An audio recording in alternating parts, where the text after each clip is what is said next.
Pemirsa masih di IDX dengan sistem closing dan kami juga masih menggunakan Anda untuk bisa berpartisipasi di WhatsApp interaktif di 0851 di 78104976 seperti yang tertera di layar televisi Anda nantinya. Dan sebelum kita lanjutkan perbincangan, kita akan coba lihat saham-saham pilihan yang masih direkomendasikan. Ada 3 saham dan tampaknya didominasi oleh saham-saham konglomerasi. Ada Bufa direkomendasikan buy, supportnya di 1100, resisten hingga ke 1300, kemudian juga ada BTRO dari saham grup Prayogo Bank itu juga buy 5.600 hingga ke 6.800 support dan resistennya. Kemudian juga dari teknologi masih saham konglomerasi ada WiFi juga direkomendasikan buy di 2.250, resisten hingga ke 2.690. Ya, 3 saham pilihan yang direkomendasikan dan lagi-lagi keputusan investasi tetap ada di tangan pemirsa IDX Channel. Pak Reza, kita lanjutkan kembali 3 saham pilihan yang Anda rekomendasikan, Pak Reza. Ini lebih cenderung ke saham-saham konglomerasi, Pak. Apakah rotasinya memang konglomerasi yang banyak diambil posisi baik domestik maupun asing dalam beberapa hari terakhir? Iya, betul sekali Pak David. Kalau misalnya kita melihat dari flow investor asing, lalu juga price action yang ada, dan juga ISG terdorong oleh beberapa saham-saham konglomerasi ya. Mhm. Karena memang tidak jauh dan tidak bukan bahwa itu hal tersebut terjadi akibat adanya sentimen terkait indeks global yang memang ada potensi untuk diterima nih ISG-nya dan juga Bursa Efek Indonesia-nya. Yang pertama kami melihat ada saham Bufa Pak David, karena memang untuk saham-saham Pak Happy Hapsoro ini selain dari pergerakan harga, kinerja dari Bufa sendiri itu pada tahun 2025 itu cenderung untuk naiknya cukup signifikan. Iklannya emang nggak bisa di-skip, tapi yang ini gulanya bisa di-skip. Cimory Milk No Added Sugar. Bufa itu mampu untuk bertahan di level support pentingnya. Jadi level supportnya itu di 1100 menjadi level support penting dan beberapa kali memang terjadi pantulannya di level tersebut. Jadi untuk Bufa sendiri kami merekomendasikan untuk buy dengan target resisten terdekatnya itu di 1300 sampai 1430-an. Buy di level berapa tadi, Pak? Bisa diulang kembali? Oke, kalau misalnya kita lihat dari Bufa sendiri bisa untuk antri di 1150 sampai 1100 itu range buy yang bisa untuk digunakan untuk pullback Bapak Ibu sekalian. Baik, berarti nunggu koreksi sehat dulu ya, Pak? Betul sekali Pak Devi, karena ada potensi untuk pullback terlebih dahulu sih di beberapa hari Mhm. kemudian. Berdasarkan pola pergerakan, Pak Reza, bagaimana pergerakan Ya. saham Bufa di awal Januari ini sempat berada di atas level 2100-an dan posisi dalam beberapa waktu terakhir ini berada di level 1100-an, pernah juga berada di bawah level tersebut. Upaya dari Bufa untuk mencapai paling tidak memangkas dari sisi koreksi yang terjadi setelah pernah menembus di atas level 2100-an. Ya, betul sekali Pak David. Kalau misalnya kita turn back lagi ya di awal 2026, Bufa itu pernah di angka 2300-an. Iya. Lalu koreksi sampai ke harga sekitar 900-an. Nah, hal tersebut diakibatkan oleh gugurnya beberapa saham-saham konglomerasi akibat adanya freezing dari MSCI. Nah, saat ini seberjalannya waktu, Bursa Efek Indonesia telah memperbaiki lalu juga memberikan regulasi yang baru untuk bisa masuk ke dalam MSCI ke depannya. Nah, kami melihat juga ini tercermin pada pergerakan saham Bufa, di mana memang area konsolidasinya itu ada di angka 900 sampai 1000-an sebagai support Mhm. psikologis yang cukup penting. Sehingga beberapa bulan ke belakang, Bufa itu tidak pernah untuk di-close di bawah level 900. Iya. Jadi kami asumsikan bahwa berdasarkan riwayat harga tersebut, Bufa memiliki support psikologis 900 yang cukup kuat, Mhm. dan untuk kedepannya ini ada potensi untuk mengalami kenaikan setelah adanya volume yang meningkat cukup signifikan pada 2 minggu perdagangan terakhir Pak David. Dan Baik. kami targetkan terdekat itu di 1300 sampai 1430-an. Ya, dari Bufa kita beralih ke saham pilihan selanjutnya masih dari konglomerasi ada PTRO, Pak. Hari ini ditutup Ya. melesat di 11,63%, ditutup di level 6.000, penguatan terbatas intraday tadi sempat ke 6.200-an.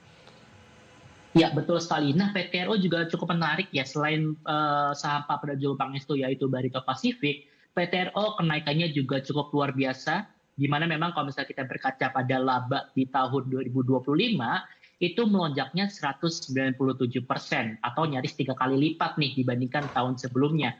Nah, secara pergerakan harga pun PTRO mirip-mirip juga sama BUFA, karena dengan adanya freezing MSCI tersebut di awal 2026, PTRO itu cenderung mengalami penurunan yang cukup signifikan dari harga 13.000 menuju ke harga 4.000-an. Artinya memang di sini penurunannya cukup luar biasa, namun pada perdagangan Maret dan April ini sudah ada tanda-tanda perbaikan harga ketika dia membentuk base, di mana supportnya itu saat ini ada di angka 4.200-an sebagai support paling penting, dan pada perdagangan di hari ini untuk PTRO sendiri itu mampu untuk break dari level resisten minornya di angka 5.725. Ya. Jadi dengan adanya hal tersebut kami melihat PTRO cukup menarik ke depannya, dan target kami PTRO secara jangka pendek di angka 6.280 sampai 6.800-an, Pak David. Baik, intraday hari ini sempat ke 6.200, penguatannya agak sedikit terbatas ini. Terbatas, ya. Yang baru mau ingin ambil posisi Pak untuk PTRO?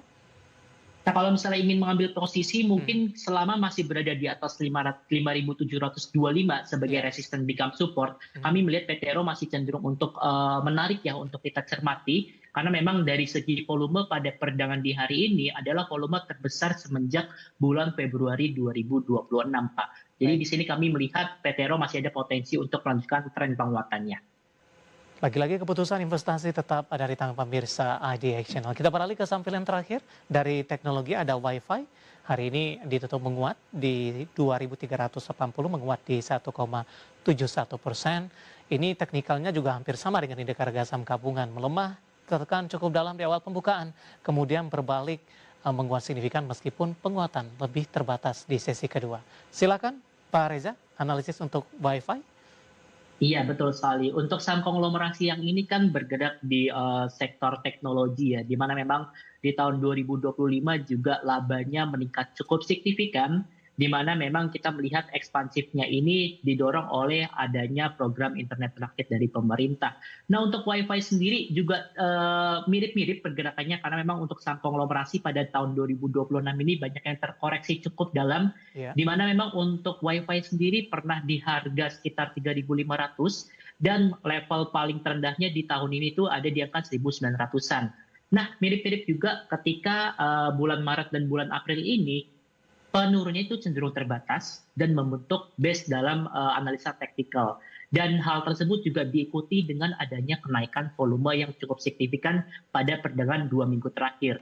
Dan pada perdagangan hari ini, itu mampu untuk bertahan di atas resisten become supportnya di 2.285.